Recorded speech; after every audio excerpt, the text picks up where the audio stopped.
Balancing multiple jobs as a new hairstylist. If you are a new hairstylist and you're wanting to know how to effectively balance multiple jobs while you're trying to build your clientele, this video is for you. My name is Mandara Kisa and I help new hairstylists bridge the gap between getting licensed to creating the hairstylist life that they enjoy. So I am a brand new hairstylist. I graduated beauty school back in 2022, spring of 2022, or was it 2023? Yes, it was spring of 2022. And so I guess it's been about almost 2 years now that I've been licensed. I practice in Pennsylvania and I also practice in New Jersey as well. So I have 2 separate licenses. I also am a cosmetology educator as well, which kind of gravitates me towards wanting to make content to help new hairstylists like me. I will say that being a brand new hairstylist, it is a really, really good idea to kind of have your hand in multiple pots, because as a brand new hairstylist, it's not likely that you will graduate and then really just get a booming clientele right away. That's just the reality of the situation. I know that a lot of social media influencers and beauty gurus do kind of make it seem like once you're a hairstylist, like you'll kind of like take off and make 6 figures right away. I don't want you to be misled. I want you to know the truth and pretty much just know that once you graduate, you're kind of starting from the bottom, and that's okay. We're all in the same box. So what I do is that I keep my regular job, which I'm a cocktail server. I serve drinks, I work in nightlife. So this is how I'm able to fund my life while I'm building my clientele. So if you're a new hairstylist, you might be in a similar position. I just wanted to kind of put this video together to give you a couple tips, give you a couple tricks that might help you while you're building your clientele. So the first thing that helps me while I'm balancing my multiple jobs as a new hairstylist, just building my clientele, is having a routine schedule. So definitely having more than one job is going to require that you have a lot of discipline and that you are operating on a routine schedule. So for instance, if you know you have to be at job A Monday, Tuesday, and Wednesday, and job B on Thursday, Friday, and maybe you work job A and job B on Wednesdays or Tuesdays together, definitely schedule and allocate your time properly. Because I'm not gonna lie to you, it is very exhausting. It's extremely exhausting putting your energy in job A and then also putting your energy in job B too. So in order to just avoid getting burnt out completely and peopled out, as I like to call it. It's funny, I was actually just talking to my boyfriend over the weekend about me feeling like I was completely peopled out by the end of the day. So yes, in order to avoid getting peopled out or burnt out, definitely have a disciplined routine. Tell yourself, okay, I have to work shift A from this time to this time. So between this time to this time, you might have like a break, or you might have like a gap. Definitely make sure you're eating within that gap, or maybe fit in a nap if you can. Or if you're crazy like me, you might run from job A to job B just to kind of get it over with. But if you can, schedule some time for yourself to eat, maybe take a nap, maybe watch one of your favorite shows. This way you get yourself in like a good mood, get yourself laughing, so that you can feel energy enough to work your second shift. So routine schedule is key. That helps me stay organized.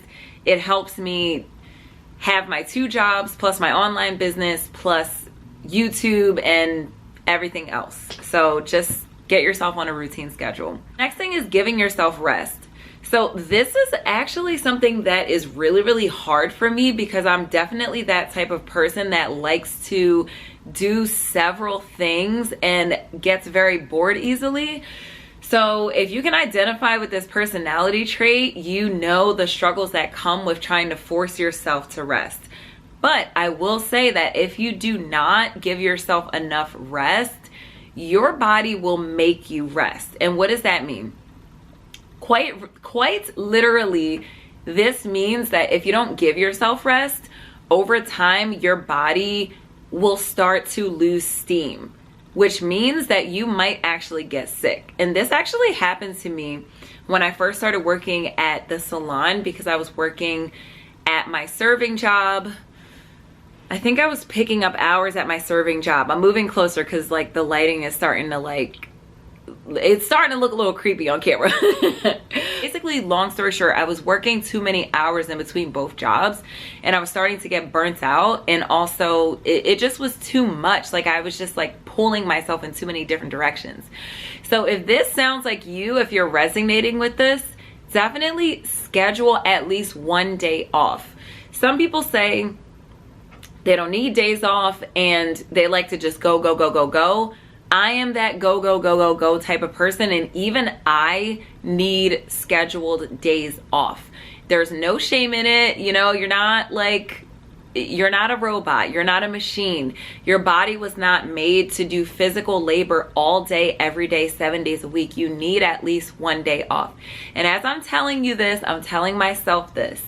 So currently I have 2 days off per week where I do not work either one of my jobs, where I'm not at the salon, where I'm not at my serving job. So that works out for me.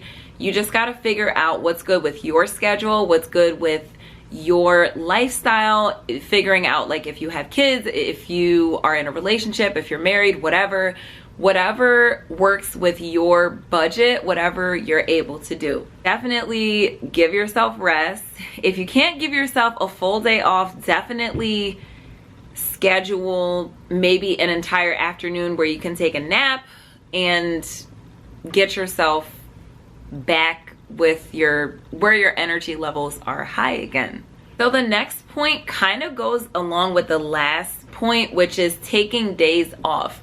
You definitely, if you can't schedule days off, you definitely want to take days off. So this quite literally means maybe putting in for vacation time, putting in for PTO. Me being a server, I don't really, this could get a little tricky when you're working like a part-time job, because if you're working part-time, if you schedule time off, you might not be able to get that pay. So just double check with your job to see if they're willing to give you that pay. But if you don't get that pay, honestly, like my suggestion to you would be stack up on those shifts, maybe work a couple longer hours, or maybe work additional shifts so that you can afford to take those days off, because you're gonna need it working multiple jobs, especially while you're still building your clientele as a new hairstylist. You need those days off to recover. Now, if your second job is like a desk job or working from home type of gig, maybe this might be different for you. Maybe you're like, okay, my second job is an office job, so I really don't need all these days off. But me personally, my second job is a physically taxing job. It is a very physical job. I'm running around from the moment I clock in to the moment I clock out, so that the end of the night I'm like exhausted. So if you're like me and you work another physically demanding job on top of being a hairstylist, which is a physically demanding job within itself, definitely there's no shame in putting in time off, taking those vacations, taking and prioritizing your time. So the last point or tip that I have for you that will help you while you are building your clientele and while you have multiple jobs is taking time for you, your self-care. As a beauty professional, we are constantly worried about making everybody else look good, making sure everybody's nails are done, making sure their eyebrows are waxed, making sure their hair is done. We are constantly worried about everybody else. But it is okay. I'm here to tell you, like, it's okay to sit in that space for yourself. It's okay to have a day where you go get a body wax, get a full body wax, where you go and get your nails done, where you get a facial. Personally, I don't get facials, but I love to go and get my nails done. I love to get my feet done. You know, my nail tech, I always shout her out in my videos. My nail tech, she does a phenomenal job when she gives me a pedicure. She brings out the hot stones. She gives me like a little ankle massage, leg massage, and a foot massage while she's doing my pedicure. I absolutely love that. So whatever your self-care looks like for you, definitely make sure that you keep up with your self-care, because being a service provider, it's more than just you doing the service. You are quite literally like transferring your energy onto the client, and that client's energy is being transferred into you too. So yes, at the end of the shift, it is very exhausting. You're like kind of emotionally depleted by the end of the shift. So definitely on your day off, pay attention to your self-care and give yourself that self-love back, okay? So those were a few tips that I have for you that will help you, hopefully, while you're balancing your day job with your salon job, or you're balancing an online job, or whatever type of job that you have while you're building your clientele as a new hairstylist. I hope you enjoyed these tips in this video. If you did, definitely hit that like button. I do apologize for the lighting in the video. It's a little dark. That's why I'm like all up in the eye view. So yes, definitely hit that like button, hit that subscribe button. I do upload new videos every Monday at 9 a.m. every single week. I do have tons of new beauty content coming your way. So definitely join the family. And with that, I'll see you in the next one. Bye.